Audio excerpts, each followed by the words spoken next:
আপনার যে দপ্তরগুলো পড়েছে একে তো অনেকগুলো দপ্তর একসঙ্গে পড়েছে, এই রুটিনটা কিভাবে ভাগ করবেন? কারণ প্রত্যেকটা দপ্তর ডাইরেক্ট মানুষের সঙ্গে পঞ্চায়েত দপ্তরে গেছিলাম, সেখানকার সেক্রেটারি এবং বাকি অফিসারদের সঙ্গে কথা বললাম। কাজকর্ম কতগুলো ডিপার্টমেন্ট আছে, অনেক বড় ব্যাপার। আর কার কী কাজ আছে, সমস্যা কী আছে, এই নিয়ে কথা হলো। আমি বললাম যে ঠিক আছে, এবার তো পঞ্চায়েত এখানে বসে হবে না, পঞ্চায়েতে যেতে হবে, গ্রামে গিয়ে আপনাদের সঙ্গে গিয়ে জেলায় বসে আমরা ওখানকার সমস্যার সমাধান করবো।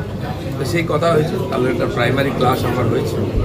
আজকে এখানে এলাম, মিনার সাহেব আছেন, সেক্রেটারি ডিপার্টমেন্ট আছে, যারা অফিসারদের সঙ্গে কথা হলো। ওটা প্রাথমিক কাজকর্ম এখতিয়ার কতটা কী করেন, ট্রেনিং ইত্যাদি কথা হলো। বাকি চেম্বার আছে, ওখানে যাবো একটু, এখন বসবো, ওনার সঙ্গে বাকি কথাবার্তা বলবো। জাস্ট খালি আজকে পরিচিতি হচ্ছে, দেখা হচ্ছে। সব আগে জানি তো কি পরিস্থিতিতে আছে, আপনি সব হবে আর আপনারাও জানতে পারবেন। সচিবরা সরকারের ক্ষেত্রে আমরা অনেক সময় দেখেছি অভিযোগ এসেছে বিভিন্ন মহল থেকে, কৃষকেরা ন্যায্য মূল্যে তাদের যে দাবি অধিকার তা পায় না। আপনি এখন এই মন্ত্রিসভার প্রতিষ্ঠার দায়িত্ব, কালকে সেটা এমএসপি নিয়ে আমাদের চিফ মিনিস্টার বলে দিয়েছেন যে সমস্ত কিছু নিয়ে রিভিউ হচ্ছে, ভাবা হচ্ছে, কৃষকরা যাতে সম্পূর্ণ তার মূল্য পায় সেটার চেষ্টা আমরা করি। এখন প্রাথমিক স্টেজে আছে, এখন মন্ত্রী ইত্যাদি দপ্তর ভাগ হয়নি। তবে আলুর ব্যাপারটা নিয়ে আমরা খানিকটা ডিসকাশন করলাম, কত ক্যাপাসিটি আলুর আমরা একেবারে বেশি আছে, কারণ বেশি হয়েছে হিমঘরগুলো আমাদের আন্ডারে আছে 500 কত হিমঘর, 574 তো তাতে আলু সাফিসিয়েন্ট আছে, 75 লাখ মেট্রিক টনের বেশি আছে। আর সেটা আমরা যাতে অন্য রাজ্যে আলু পাঠানো যায়, সেটাও সিএম কাল বলেছেন যে সারা ভারতবর্ষে আলু পাঠাবো, যাতে আমাদের কৃষকরা ব্যবসায়ীরা লাভ করতে পারে, নষ্ট যাতে না হয়, আলুর বস্তা ফেলে দেওয়া হয়, আলুর দাম নেই, বস্তার দাম পাওয়া যায়।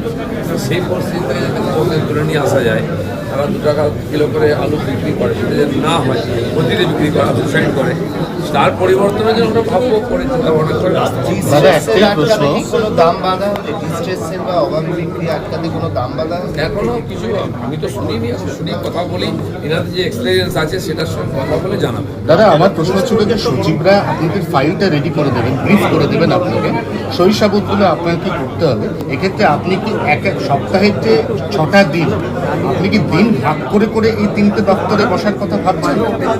কাজ যেখানে বেশি হবে সেখানে বেশি সময় দিতে হবে। নিঃসন্দেহে সব জায়গায় যাবো, সব অফিসে গিয়ে সবার সঙ্গে কথা বলবো। অন্য একটা বিষয় বলবেন, সুজিত বোসকে অ্যারেস্ট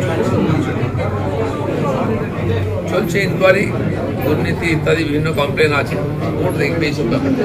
আপনার যে দপ্তরগুলো পড়েছে একে তো অনেকগুলো দপ্তর একসঙ্গে পড়েছে, এই রুটিনটা কিভাবে ভাগ করবেন? কারণ প্রত্যেকটা দপ্তর ডাইরেক্ট মানুষের সঙ্গে পঞ্চায়েত দপ্তরে গেছিলাম, সেখানকার সেক্রেটারি এবং বাকি অফিসারদের সঙ্গে কথা বললাম। কাজকর্ম কতগুলো ডিপার্টমেন্ট আছে, অনেক বড় ব্যাপার। আর কার কী কাজ আছে, সমস্যা কী আছে, এই নিয়ে কথা হলো। আমি বললাম যে ঠিক আছে, এবার তো পঞ্চায়েত এখানে বসে হবে না, পঞ্চায়েতে যেতে হবে, গ্রামে গিয়ে আপনাদের সঙ্গে গিয়ে জেলায় বসে আমরা ওখানকার সমস্যার সমাধান করবো। তো সেই কথা হয়েছে। তাহলে একটা প্রাইমারি ক্লাস আমার হয়েছে। আজকে এখানে এলাম, মিনার সাহেব আছেন, সেক্রেটারি ডিপার্টমেন্ট আছে, যারা অফিসারদের সঙ্গে কথা হলো। ওটা প্রাথমিক কাজকর্ম এখতিয়ার কতটা কী করেন, ট্রেনিং ইত্যাদি কথা হলো। বাকি চেম্বার আছে, ওখানে যাবো একটু, এখন বসবো, ওনার সঙ্গে বাকি কথাবার্তা বলবো। জাস্ট খালি আজকে পরিচিতি হচ্ছে, দেখা হচ্ছে। বাংলাগুলো নিয়ে কোনো পরিকল্পনা সব আগে জানি তো কি পরিস্থিতিতে আছে, আপনি সব হবে আর আপনারাও জানতে পারবেন। সচিবরা সরকারের ক্ষেত্রে আমরা অনেক সময় দেখেছি অভিযোগ এসেছে বিভিন্ন মহল থেকে, কৃষকেরা ন্যায্য মূল্যে তাদের যে দাবি অধিকার তা পায় না। আপনি এখন এই মন্ত্রিসভার প্রতিষ্ঠার দায়িত্ব, কালকে সেটা এমএসপি নিয়ে আমাদের চিফ মিনিস্টার বলে দিয়েছেন যে সমস্ত কিছু নিয়ে রিভিউ হচ্ছে, ভাবা হচ্ছে, কৃষকরা যাতে সম্পূর্ণ তার মূল্য পায় সেটার চেষ্টা আমরা করি। এখন প্রাথমিক স্টেজে আছে, এখন মন্ত্রী ইত্যাদি দপ্তর ভাগ হয়নি। তবে আলুর ব্যাপারটা নিয়ে আমরা খানিকটা ডিসকাশন করলাম, কত ক্যাপাসিটি আলুর আমরা একেবারে বেশি আছে, কারণ বেশি হয়েছে হিমঘরগুলো আমাদের আন্ডারে আছে, 500 কত হিমঘর, 574 তো তাতে আলু সাফিসিয়েন্ট আছে, 75 লাখ মেট্রিক টনের বেশি আছে। আর সেটা আমরা যাতে অন্য রাজ্যে আলু পাঠানো যায়, সেটাও সিএম কাল বলেছেন যে সারা ভারতবর্ষে আলু পাঠাবো, যাতে আমাদের কৃষকরা ব্যবসায়ীরা লাভ করতে পারে, নষ্ট যাতে না হয়, আলুর বস্তা ফেলে দেওয়া হয়, আলুর দাম নেই, বস্তার দাম পাওয়া যায়।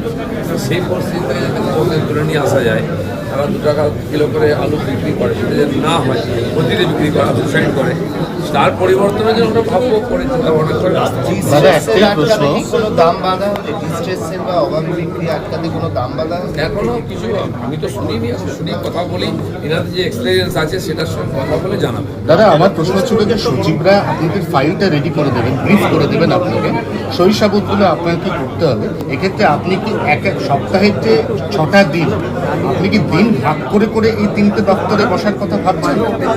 কাজ যেখানে বেশি হবে সেখানে বেশি সময় দিতে হবে। নিঃসন্দেহে সব জায়গায় যাবো, সব অফিসে গিয়ে সবার সঙ্গে কথা বলবো। অন্য একটা বিষয় বলতে সুজিত ঘোষকে অ্যারেস্ট চলছে ইনকোয়ারি, দুর্নীতি ইত্যাদি বিভিন্ন কমপ্লেন আছে, কোর্ট দেখবে এইসব ব্যাপারটা।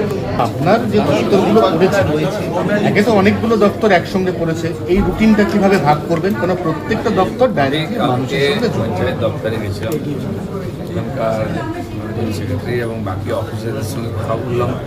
কাজ কর্ম কতগুলো ডিপার্টমেন্ট আছে, অনেক বড় ব্যাপার, আর কার কী কাজ আছে, সমস্যা কী আছে, এই নিয়ে কথা হলো। আমি বললাম যে ঠিক আছে, এবার তো পঞ্চায়েত এখানে বসে হবে না, পঞ্চায়েতে যেতে হবে, গ্রামে গিয়ে আপনাদের সঙ্গে গিয়ে জেলায় বসে আমরা ওনাদের সমস্যার সমাধান করবো।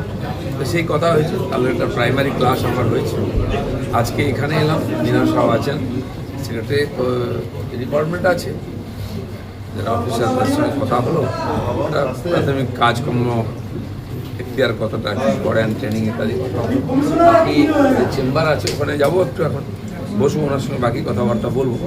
জাস্ট খালি আজকে পরিচিতি হচ্ছে, দেখা হচ্ছে, বাংলাগুলো নিয়ে কোনো পরিকল্পনা সব আগে জানি তো কি পরিস্থিতিতে আছে, তারপরে সব হবে আর আপনারাও জানতে পারবেন। দিলীপদা, সচিবরা- পূর্বতন সরকারের ক্ষেত্রে আমরা অনেক সময় দেখেছি অভিযোগ এসেছে বিভিন্ন মহল থেকে কৃষকেরা ন্যায্য মূল্যে তাদের যে দাবি অধিকার তা পায় না। আপনি এখন এই মন্ত্রিসভার প্রতিষ্ঠার দায়িত্বে, কালকে এটা সেটা কিভাবে solve এমএসপি নিয়ে আমাদের চিফ মিনিস্টার বলে দিয়েছেন যে সমস্ত কিছু নিয়ে রিভিউ হচ্ছে, ভাবা হচ্ছে, কৃষকরা যাতে সম্পূর্ণ তার মূল্য পায় সেটার চেষ্টা আমরা নেই। এখন প্রাথমিক স্টেজে আছে, এখন মন্ত্রী ইত্যাদি দপ্তর ভাগ হয়নি। তবে আলুর ব্যাপারটা নিয়ে আমরা খানিকটা ডিসকাশন করলাম, কত ক্যাপাসিটি আলুর আমরা একেবারে বেশি আছে, ফলন বেশি হয়েছে। হিমঘরগুলো আমাদের আন্ডারে আছে, 500 কত হিমঘর, 517, তো তাতে আলু সাফিসিয়েন্ট আছে, 75 লাখ মেট্রিক টনের বেশি আছে। আর সেটা আমরা যাতে অন্য রাজ্যে আলু পাঠানো যায়, সেটাও সিএম কাল বলেছেন যে সারা ভারতবর্ষে আলু পাঠাবো, যাতে আমাদের কৃষকরা ব্যবসায়ীরা লাভ করতে পারে, নষ্ট যাতে না হয় আলু, আলুর বস্তা ফেলে দেওয়া হয়, আলুর দাম নেই, বস্তার দাম পাওয়া যায়। সেই পরিস্থিতিতে যাতে কৃষকদের তুলে নিয়ে আসা যায়, তারা 2 টাকা কিলো করে আলু বিক্রি করে, সেটা যাতে না হয়, প্রতিদিন বিক্রি করা, সুসাইড করে, তার পরিবর্তনের জন্য আমরা ভাববো করে চিন্তা ভাবনা করে দাদা, একটাই প্রশ্ন। আটকাতে কি কোনো দাম বাঁধা হচ্ছে ডিস্ট্রেস সেল বা অবাধ বিক্রি আটকাতে কোনো দাম বাঁধা হচ্ছে? এখনো কিছু আমি তো শুনিনি, এখন শুনি কথা বলি, এনাদের যে এক্সপিরিয়েন্স আছে সেটার সঙ্গে কথা বলে জানাবো।